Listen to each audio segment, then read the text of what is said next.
Yes. Hi, Sarvesh. Arnav here. Uh, Hello Tell Arnav, how are you? us, where are you and what you're doing nowadays? Alright, so right now I'm in Bangalore. I came to meet like a couple of my friends and visit a couple of companies just to get a like outlook like how they're doing. They're basically startups, so just came to look at that. And yeah, I live in Chennai and I'm doing my BA Sociology from Loyola College, and I'm in my Okay. second year right now. Okay. BA Sociology. Okay. Sociology, yeah. Okay. And why you have chosen this subject, sociology? Oh yeah, because in 11th and 12th, I like wantedly took humanities, and I like humanitarian subjects, so I took sociology. Oh, you like humanities, and that's why you have taken a sociology Yeah, career route. Okay. yes, yes. Yeah. Yeah. So, But now I really feel like my career route is like changing because I now in today's days, like I feel like I want to do business, not like go into the field of academics and do sociology and all stuff. okay. So like diverting my path right now. Great, great. So you have to tell me like what type of career line usually a sociology guy take, and does they go for masters in sociology or PhD as well? Yeah, most of them go for human resource or like uh so these are the two common things which sociology people do after their BA. And you see, like I don't know, but with the knowledge I have, they say that with taking sociology, you have a lot of scope in human resource side, HR side, Mm-hmm. because you study about the society and you know how the society works, and you're gonna do like make policies or like stuff like that. So Mm-hmm. yeah, Okay, okay. So incidentally, my father and your mother both worked in Bank of Baroda, and the yeah, mom told about that. yeah, Yeah. great. Yeah, yeah. Tell me what you want to know from me. Yes, so mom told me that you have a startup, you have a company which is like based on sustainable goods and products.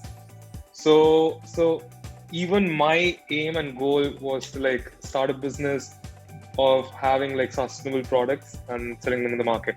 And right now, I'm a like trustee of an NGO called STEMS, more like a volunteer, you can say. But in future, when we convert into an NGO, I'll be a trustee. So, so STEM stands for Service Towards Environmental Management and Sustainability. So Mhm. we plant native trees. Uh, Okay. so in and around Chennai. So Hmm. as of now, we have planted around 2,500 trees, all Mhm. native, Okay. and we have our own nursery, Mhm. which we grew from seeds to right now it's like more than 7 feet. So we have our own techniques too. So we have a nursery where we have like more than 5,000 native trees of like 15 different varieties. And from where the funding is So we for these activities? so there is actually not much of funding.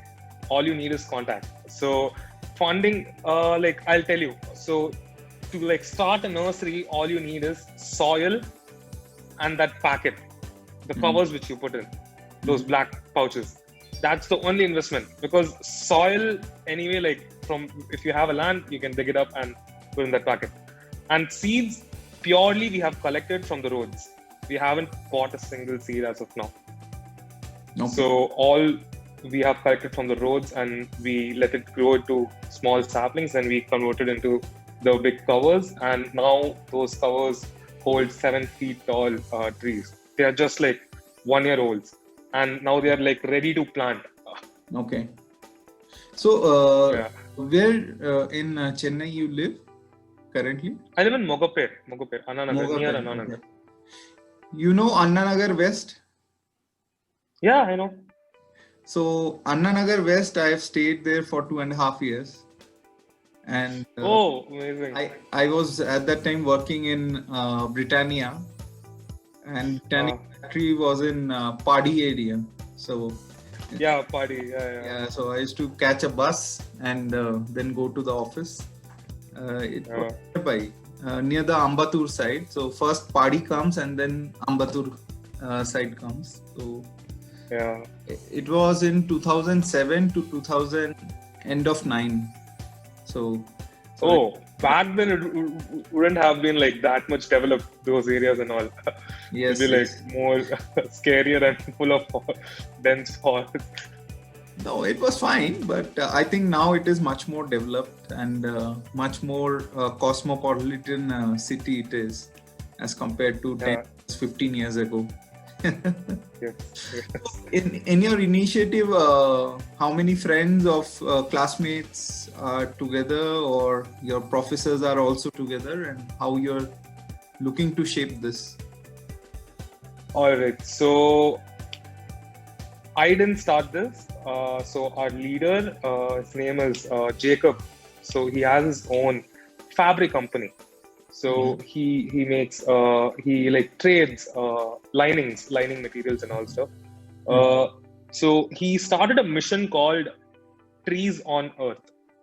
Okay. So in which like he used to like plant like trees one by his own, like single-handedly. And one day like we went and my friend went and he got very inspired and he started doing it. And by seeing my friend, I started doing it. So it's just like a small inspiration and a thoughtful mind to like just to start this. So then right now we have like around 140 volunteers. 140 volunteers. All are youngsters. And From Loyola? we are like no from Mogapere. Okay, from Mogapere. So we are doing it in a locality. So I haven't like taken this to my college as of now. So I have put a project to plant trees inside the Loyola College, and it's yet to like confirm by their side, from their side. So it's on process. So we are like getting lots of projects these days. Like by seeing us planting here and there, people are like now calling us to plant trees in their spaces, and we don't do it commercially. Everything is service type. Okay. So yeah, and one more. all From your talk, I just remember one of the thing. There are few startups in Bangalore, I think. So what is their business model is they grow jungle in the ecosystem of the like whoever wants to grow jungle in their own plot. Let's say someone has a. It's called Miyawaki Forest. Yeah. Yeah, it's called Miyawaki Forest. Yes, so that's a Japanese technology that person was saying. I don't exactly. Yeah. So they have taken a simple understanding of the phenomena, which is a Japanese technology, what they were saying, but it is not like anything. It's end of the day, photosynthesis is there. So what their business is, they grow jungle and then give it to the owner, basically. Give it to let's say someone is having 10 acre of land in middle of a jungle or middle of a highway, but they don't know what to do from that 10 acre of land. Then they give it exactly. These guys grow it without any chemicals, without any pesticides or something, and they grow the jungle naturally, and then they go to another project. So something like that. It's a way of sustainability, but what I think, Sarvesh, what you have to go 1 degree above some of the social model is, you have to always think for a for-profit model. Even if you are making, so there are non-profit organization where the organization is making profit, but end of the day, whatever the profit is being generated on the books of accounts, they are then distributing that profit among the employees or among the farmers. So end of the year, they are showing that it is a zero profit, so non-profit. So Exactly. company is not holding back the profits of the company. Yeah. Yes, yeah, you're back. So what I can say that form it as a proper entity, an association or an entity, legal entity, and then start raising funds, start working with corporates, and definitely you will get lot of attraction at this moment only. So you're young, you're doing your bachelor's, you're in the second year. So this is a 3 years course, I guess. Yes, it's a 3 years course. It's a 3 years course. So you have 1.5 year more. And then if you want to go for master's or PhD, it is again a different academic world. But it is very important that sometimes, with the fun and frolic, you take things more like a non-serious angle. So if you are putting an effort, if you are putting something, some of your time, if you're putting your money, etc., so that has to be done in a very serious way. Even social entrepreneurship should be also done in a very serious angle. Hello, I can't hear you. Yeah, can you hear me now? Yeah, can you hear me? Yeah, now it's clear. Yeah. I'm saying that once the social entrepreneurship is done in a very professional way, then it get reflected in a very big scale. Many times I've seen that people start with lot of enthusiasm, but youngsters starts with lot of enthusiasm, and once they are in the final year, once they are about to apply for job and something, all this fizz out. So instead of fizzing out, immediately form a company, a legal entity. LLP will be good enough, like 3-4 partners. Form a small LLP, whereby you don't have to get into too much of housekeeping. Otherwise, there are, like mine is a private limited company, so I have to adhere by lot of laws, lot of filings and other stuff. So go for a legal entity, which is LLP or a sole proprietorship of your leader or something. Then what happens is, once that legal entity is formed, then you can pitch through an email to n number of corporates, and you can get the funding around. And then you also have to think what one thing is working for you guys. There has to be some special thing, special way of doing things. So that you have to find out. And is your ultimate goal is only growing trees in the roadside, or what is exact goal of your team? Our team, all right. So, let me make it clear right away. So, we are not going to make it commercialized or profit organization. We are completely going to do it in a service basis.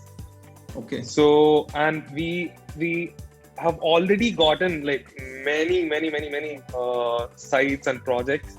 We already have more than 10 projects in our hand, which are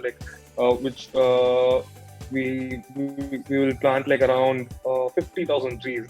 So that big projects we have, all are defense types, so defense campuses. So just to make it more professional, we are going to convert this organization into an NGO. This is not an organization yet, so it's just a group of volunteers as of now. So we are going to make it an NGO, just to be professional. That's all. And if you ask my career and goal, I would love to, as I told you, I would love to start a business which is related to sustainability, and I would like to like explore more into that and probably do and sell or trade stuffs like that. And I would not go for any which is against our environmental thing or something, because I'm like very cautious about that. Like, So I've already started living sustainable okay, give us some examples. life. So yeah, I have literally. You might feel uncomfortable hearing this. I have stopped brushing my teeth with the toothpaste, and I have changed my brush into bamboo brushes, and I only buy like cotton dresses. This is pure cotton. Everything I buy is pure cotton, and I haven't stepped into veganism yet. I'll probably explore that later. You're a non-veg Yeah, guy, hardcore. yeah, I'm a non. As of now, yeah, I'm a So pure just to tell you non-vegetarian. one interesting thing on this topic, Yeah, in 2000, so I am a Bengali, and yeah. Bengali love their chicken and fish. So Mostly, yeah. yeah, so that's the background. Okay, so being a food scientist and being in this industry for more than 14 years, I realized some of the things are not correct. Some of the sectors in our food industries are not that correct, not that sustainable. So in 2010, around 10 years ago, so I stopped eating mutton. Okay, so I have never taken beef or pork anytime, but I used to eat mutton, chicken, and fish. These are the three non-veg, and then egg and milk. These are the 5 non-veg thing I used to eat. So now in 2000, means back then in 2010, I had left mutton because of the health reason, because it's red meat, which is not good for the heart. In 2014, I was researching on heavy metal poisoning. So it struck Okay. the fishes, especially the sea fish, and those fishes which are not in a proper culture, means artificial pond, which are not grown in an artificial pond, etc. It has a deadly accumulation of mercury.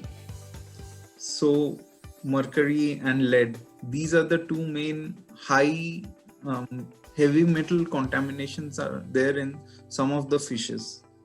Okay, so I left fish in 2014. So each time I have left something my own, my family adopted it.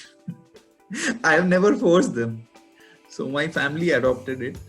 And recently in 2019, end of 2019, before the corona came in India in 2020 March, when the lockdown really happened. So I left chicken maybe around I think January, December, somewhere around that time. So Anna, you're paused. yeah, can you hear me? You're stuck. I think network issue. Yes. Yeah, can you hear me now?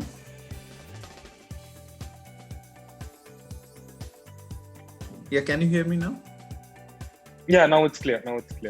Okay, so I left chicken in 2019 end. So now I'm only left with the egg and milk, and hopefully I can do away with that thing also by next year. Yeah.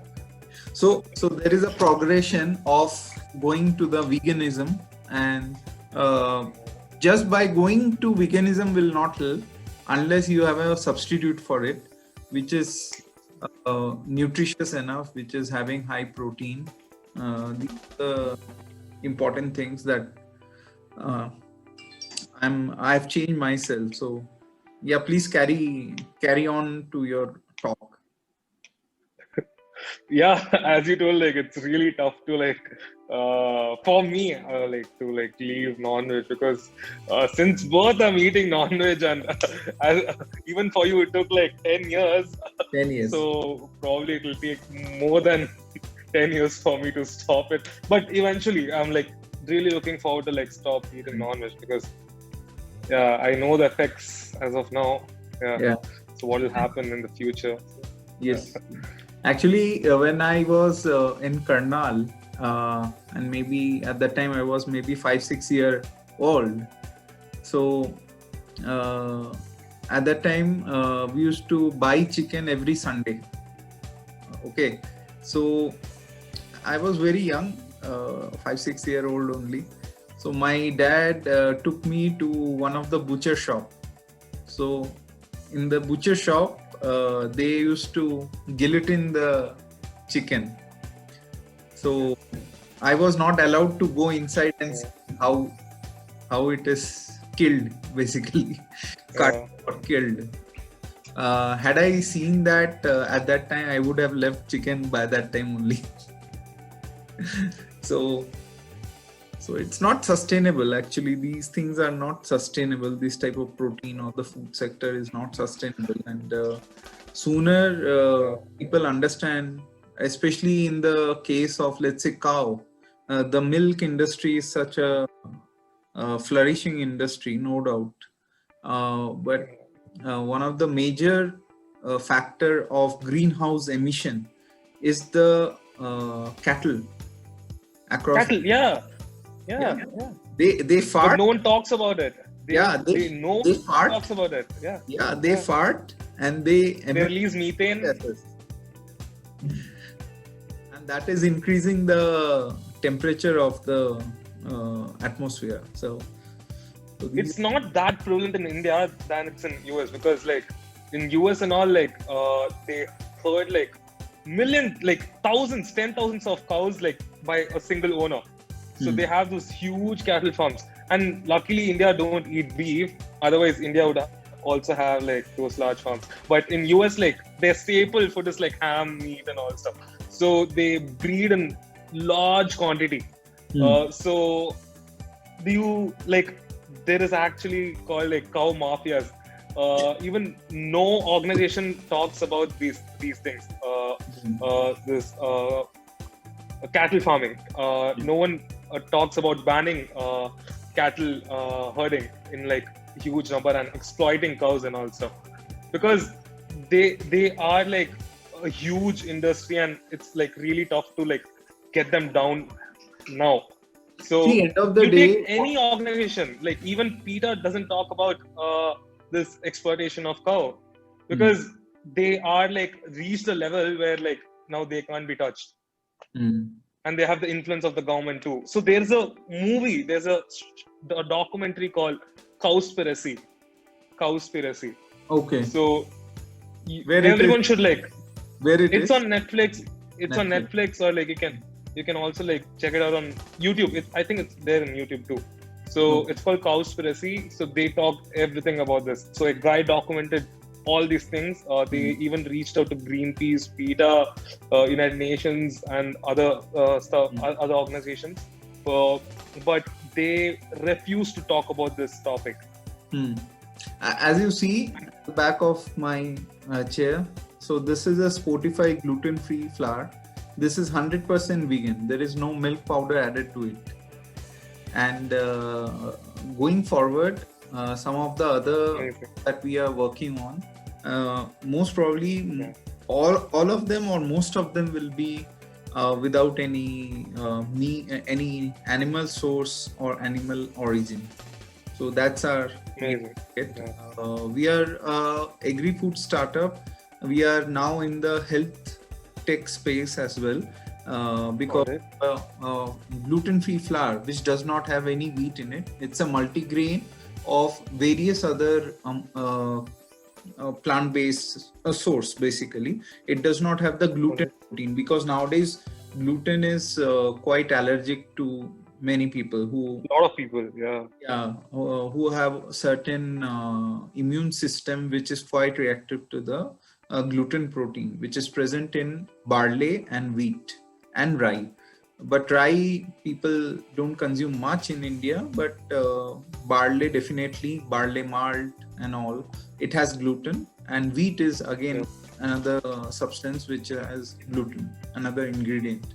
So this thing which we have seen as a very big opportunity and also a very big problem going forward. In the next 10 years, humongous level of people will be allergic to wheat, especially to wheat. And today's wheat is genetically different from what we used to get, let's say 100 years ago, the wheat. It's genetically different. It's not genetically modified on a classical angle, but definitely it is genetically different. So we see that it has lot of implications, especially in people in South. People are quite adapted to eating rice. Okay, when they start adopting more and more wheat product into their diet, many of them who have certain genes, those are called celiac genes. So celiac disease is a particular term that we get. So in the celiac disease, these genes, sorry, you are talking, you want to talk to someone, you can just have a... No. They left. Just they ordered coffee for me. Okay. So what I was saying that in south of India, people, when they get addicted to the wheat type of diet, they start having pain in their knees, joints. Many South Indians start having this type of thing, and when they leave the chapati again, then they are again fine. So many of them are not able to tolerate the wheat. North Indians can tolerate the wheat, but there also we have seen that almost 30% of the total Indian population has these genes in their body, but only 1% get triggered. But in future, as we go along, we see that lot of Indians will get affected by consuming too much of wheat. So that we are working as a health food sector, health food startup, and this how we are working. Plus, as you see here, this is a product, Nualgi, which is a foliar spray, and using this, you can grow any crop without chemicals. So this is a micronutrient, mix of micronutrient, and it has to be sprayed on the leaf, not on the soil. So using this, you can grow any crop, be it a domesticated crop or a wild crop like a jungle, etc. And we got recently covered by DD Kisan during the lockdown. It got telecast in the national television, and we have worked with few big companies in the trial stage, like PepsiCo, like Marico Innovation Foundation, whereby using our technology we are trying to grow their crop. Like in case of PepsiCo, we had done trials on potato for their Lay's chips, as well as for the Marico, we were working on their coconut for the Parachute brand.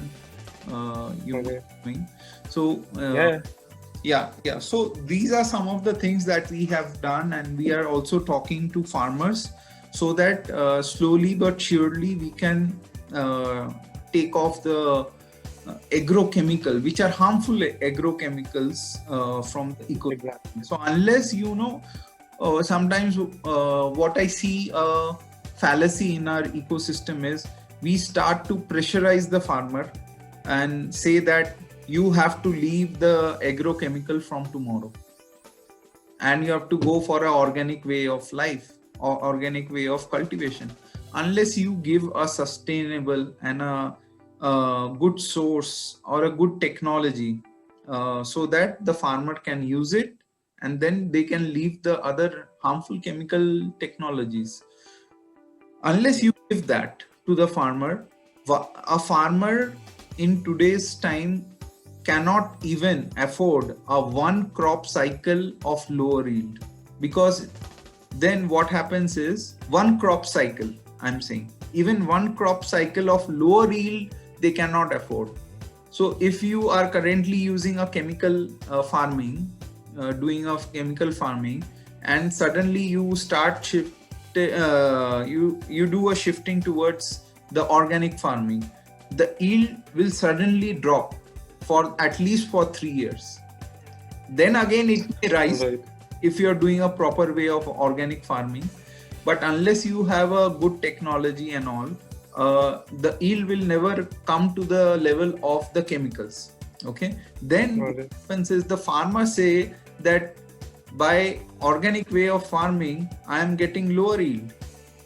Let me continue with the chemical way of farming. And that's why, in spite of so many schemes, in spite of so many government pushing, the shift from a agrochemical farming to a organic farming has not happened, and it's not going to happen at a very fast pace. And by the time it happens, maybe 20 years down the line, by 2040, the ecosystem will be anyways dead by that time, next 20 years. Yep. We have seen the things happening in air, in case of air pollution, which is one of the biggest culprit of lot of disease happening to us, because air is free, but the free air is quite polluted, especially if you go to the north side. Delhi is facing humongous. I am from Delhi. I've lived in Delhi life. What was happening earlier was the stubble burning was happening even in 1990s, 1980s also. But the amount of car or the automobile industry or the pollutant industry, this type of industry was not there. Number of vehicles on road was not that much 20-30 years ago. I still remember we were not having this type of smog in my school days, what we are having is. And it's all because of the seeding effect. And once the seeding means once you have enough pollutant in the air and then you have a stubble burning, then it becomes like a cloud, and that's why you smog. So stubble burning was there 20-30 years ago, and it is now also the same level or maybe slightly increased in case of the more people have started farming. But definitely the one of the major culprit is definitely our industrial pollution, our vehicular pollution, transportation pollution, and it is having a added effect. So as you go along, what I can say that when you are talking about sustainability, you have to think from a 360-degree angle. You cannot be only thinking about only growing trees or something. It has to be a overall angle how you can bring a change from your NGO. Okay, so these are some. So right now we are only concentrating on trees. We also have a division on waste management, and we will go to water bodies later. And we have done 2 projects on water bodies like ponds and all stuff. So we'll pitch into other aspects too in the near future. But we are right now focusing on trees because they say like there are more sustainable products and all and things they're trying to do to like better the air quality in Delhi. Probably you have read in the newspaper, they have installed the cannons, water cannons, some sprinkler cannons to like settle down the mist cannons to settle down the fogs and all stuff. But in the end, like the trees absorb all the carbon dioxide and monoxides to release oxygen, and that's what Delhi is lacking. If they plant like more trees in and around that area, that would certainly bring changes. That's 200% sure. But they have to like, but their ideology and concept is that they have to get the air quality down within like 2 days or 3 days. That's not going to happen. No. Because they have like gradually increased in years. Now they have to gradually decrease it by the years only. So that patience is not there. Years, minimum 7-8 years from the time you exactly are less ignorant. It cannot be a 6-7 days of quick fix. Quick fix will not work in an environment basis. Exactly. Yeah. The main tool is tree right now. It also regenerates water in underground. These days you have to dig up 1,500 feet to get water. That was not there like 20 years, 30 years ago. Correct. And what trees does is like it regenerates all the rainwater which comes to land, and it makes an underground path, and it regenerates the water, underground water. And it's also like living hub for many insects and birds too. These days you can't find sparrows, but I shouldn't be like flexing on this, but we have a lane in our Mogapet, alright, which is like covered with trees. Like it's like fully dense, like a other side it's trees. Yeah, avenue type. Avenue type. So that's the only place where you'll find birds. Like maybe I think like there are more than like 5 to 6 type of bird varieties there. Whereas like you can't even find crows in Mogapet. Seriously, that's how the time of become. Like they can't even fly. And during Diwali and also, I didn't hear a single bird, like see a single bird flying around. Like after 3 days of Diwali also, I didn't see any birds flying around. But that road, that's filled with birds. Like if you go by 5 o'clock to that road, you might not hear the other person speaking. That's how loud they would be screaming and like absolutely be that dense. Because that's the like power of tree that people should like understand, and they should also like promote and at least like plant 2 trees or 3 trees like in a month. They say that a person should plant 27 trees in his whole lifetime to like bring back to that normal earth which we had like 100 and 200 years ago. That's the estimate they have put. It's not going to happen if I plant like 100 trees. You also have to plant like 27 trees. I also have to plant 27 trees, and everyone around that area should be planting that number of trees, like to bring that change. Do you have me alone can't do that? How much kg of oxygen being produced by a tree, normal size tree? No, it varies from variety to variety of tree to variety. Okay. So there is a tree called Pungai. I don't know the English name of that. Very complicated names in English. So it's called Pungai. Pungamaram in Tamil. So yeah. So it is one of the highest oxygen producing trees. So it gives 80% of oxygen. Like if it inhales. Like, how much kg of oxygen it will be producing, and how much kg of carbon I had that. Be absorbing. I had that data. I forgot it. I'm really sorry. You find out that angle, like in a tree, a normal size tree.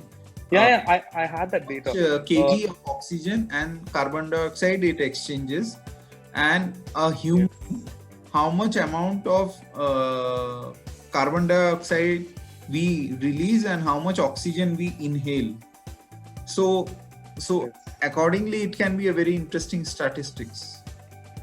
Exactly.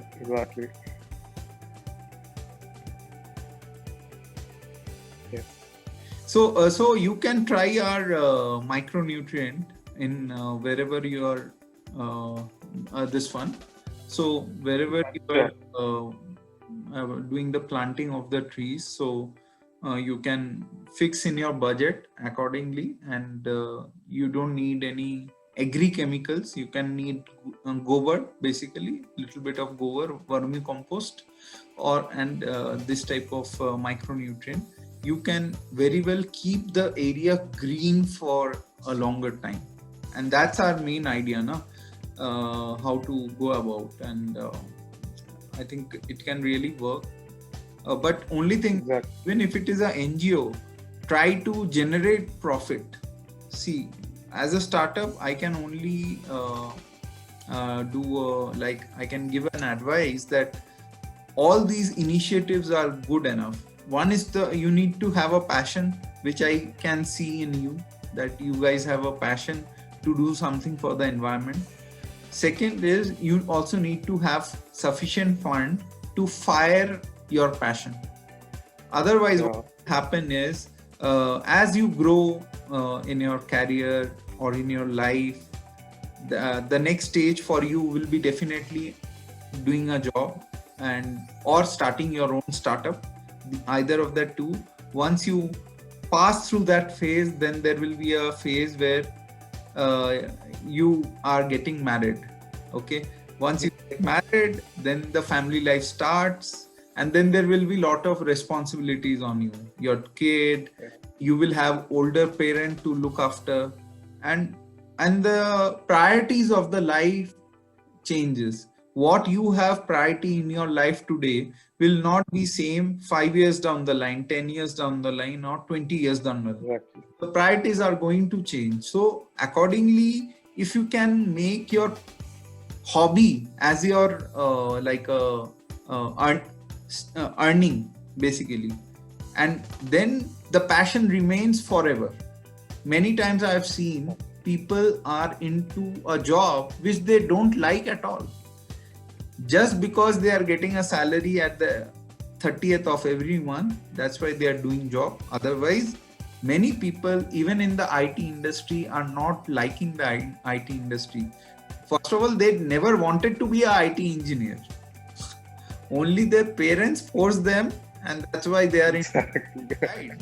And it is a irony of our social system, where we don't encourage people to get into a stream which they are very passionate, and how you can make your hobby as your job. That's the idea. Like, I am very passionate about what I am doing now, and I was very passionate what I was doing in my previous in corporate, because being a scientist and being from the biology side, and I love the human body in terms of the disease, in terms of the health improvement we can do, in terms of the nutrition, and I also love the agriculture side of it. So health, food, agriculture, everything. So what I can say is that I'm loving the current stint what I'm having as a startup. Yeah.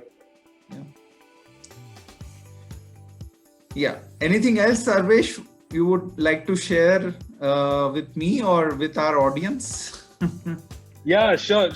So another project that we are doing, it's called like Ecolistic project. So basically this project, we are focusing on the schools and colleges. So Ecolistic, eco stands for environment, and holistic, so scholastic, like types of stuff. So scholastic. So basically this is like, we are gonna like set up a green bank in every school. We have already started in a couple of schools. So we are gonna like start a like small nursery in like very confined space, and we're gonna teach the students the value of the each herbal plants to the trees. So they'll get to know the importance of those plants and trees and what they do actually. Just not like we see that, oh, there is a plant, there's a tree, acha theek hai, badhiya hai, haryali hai. Not like that, but like get to like giving them more knowledge about that. And with that, like these days kids, where you can see, they don't even go down to play. They sit in the mobile and play PUBG or some Fortnite or some other games. They don't. Some kids wouldn't have like even touched the soil yet. Their parents will be so conservative. They'll be like, no, beta, don't touch that. You'll get germs and all stuff. So you have to like bring that self-consciousness and conscious about nature while they're small and they are like eager to learn stuff and type that time period. Correct. So we have started this, and hopefully like we'll like expand this, and more schools and colleges accept this. So as of now, 2 schools have accepted already, and we are doing it in 2 schools. And yeah. And Sarvesh, can you just tell to our audience in Tamil as well, 5 Pointers audience, you tell your company as well as your current initiative in Tamil language, so that we can reach out more people in the Tamil Nadu side as well. All right, sure. So நாங்கள் என்ன பண்ணுறோன்னா, எங்கள் organisation பேர் வந்து stems. Stems வந்து full form பார்த்தீங்கன்னா service towards environmental management and sustainability. So நாங்கள் என்ன பண்ணுறோன்னா, நாங்கள் வந்து நாட்டு மரங்கள் நடுறோம். கிட்டத்தட்ட 1500 நாட்டு மரங்கள் நாங்கள் நட்டிருக்கோம் இது வரைக்கும். ஸோ மொகப்பேர் அண்ட் சென்னை ரீஜனுக்குள்ள. அண்ட் எங்ககிட்ட இன்னொரு நர்சரி இருக்கு. அந்த நர்சரியில நாங்க ஒரு 5000 மரம் நட்டுட்டு இருக்கோம். வளர்ந்துட்டு இருக்கு இப்போ 5000 மரம். எல்லாமே purely like without any fertilisers எதுவுமே போடாம ஆர்கானிக்கா வளர்த்துருக்கோம். அந்த மாதிரி தான் எல்லாம் விதையில இருந்து நாங்க வளர்த்தது. இப்ப நாங்க வந்து எதுக்கு இது பண்ணிட்டு இருக்கோம்னா, இந்த காலகட்டத்துல இதான் இருக்கிறதுலே ரொம்ப இம்பார்ட்டன்டான விஷயம். ஏன்னா பார்த்துட்டு இருக்கலாம், ஏர் குவாலிட்டி எல்லாம் குறைஞ்சிட்டு இருக்கு, மழை வருது இல்லை. ஸோ வெளில போய் நீங்க வந்து கடவுளை கும்பிட்டு உங்களுக்கு மழை வரணும்னா வராது. நீங்க இது மாதிரி மரம் வச்சாதான், மரம் வச்சு நிறைய மரம் வைக்கணும், நிறைய மரம் வச்சாதான் மழையே வரும். ஸோ அது மாதிரி நாங்க அந்த ஒரு மோட்டிவ்ல நாங்க பண்ணிட்டு இருக்கோம். கம்ப்ளீட்லி சர்வீஸ் பேஸா தான் நாங்க பண்ணிட்டு இருக்கோம் அதை. And how will they reach to you? You also tell. So N phone number நான் கொடுக்குறேன். அண்ட் எங்ககிட்ட ஒரு இன்ஸ்டாகிராம் பேஜ் இருக்கு, which is called stems_NGO, STEMS_NGO. So அதில் நீங்கள் ஃபாலோ பண்ணலாம். we put regular updates on that. ரெகுலராக அப்டேட் கொடுப்போம் அதில். அண்ட் எங்களோட டெக்னிக்ஸ் ஆஃப் பிளான்டிங் ட்ரீஸ் கூட அதில் இருக்கு, நீங்கள் போய் பார்க்கலாம் டெஃபினட்டா. அண்ட் நெக்ஸ்ட் வந்து நாங்கள் வந்து எல்லா ஒரு மரத்தோட பெனிஃபிட்ஸ் அண்ட் மெடிசனல் ப்ராப்பர்ட்டிஸ் நாங்கள் அதில் போட போகிறோம். ஸோ நீங்க அந்த page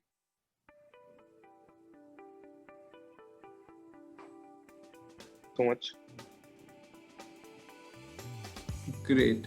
I think we lost you a little bit, but anyways, it has been nice talking to you, Sarvesh, and I hope the initiatives that you're carrying out, it get more popularity, because end of the day, people are in this corona time, people are at home, and most of the schools are not operating offline. Many of them are online. They are doing the stuff, but definitely in the particular locality, people can still contribute physically, and taking all the precautions like mask and other sanitizers, etc. We should not worry on those things. End of the day, if you can take proper precautions, other things will be taken care. And also people need to increase the nutritional level in their food. We are not that strong internally. In order to be strong internally, we have to eat good food and do regular exercise. That's the only two I'll say a type of vaccines that we have until the exactly next year.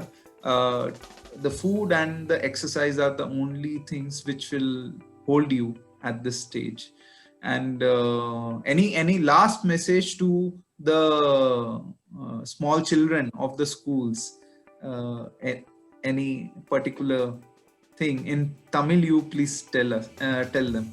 Yeah, I always say this at end of any discussion we do. So think globally and act locally. Correct. So that's what we are also doing, and you should also do. Like take up a concern which is like globally affected and which is like really need to be fixed right now. But you can't do it in a large scale. You have to start within first you, then your house, then your locality, then go big. Then you'll gain more experience and knowledge about what you're going to do and what you're doing also. So yeah, think globally. Can you tell this in Tamil, please, to the of our Tamil mein, really I don't know how to say this. Think பெரிய விஷயத்த எப்பவுமே பெருசா பண்ணணும்னு நினைக்காதீங்க. எல்லாமே சின்னதுல இருந்து ஆரம்பிச்சு பெருசா பண்ணணும்னு நினைங்க. சின்னதுல இருந்து ஆரம்பிக்கும் போது தான் உங்களுக்கு அதோட வேறு மட்டத்துல இருந்து நீங்க வளரும் போது எல்லாம் தெரியும். ஸோ திங்க் குளோபலி ஆக்ட் லோக்கலிக்கு அதான் அர்த்தம். S. Thanks, Sarvesh. And with this, we come to the end of our 5 pointers, a little chat with an environmentalist, a budding environmentalist, Mr. Sarvesh. And I hope some of the work that he and his team is working on in Chennai side really get a lot of popularity and it inspire many of the youngsters out there. Thank you, all of you.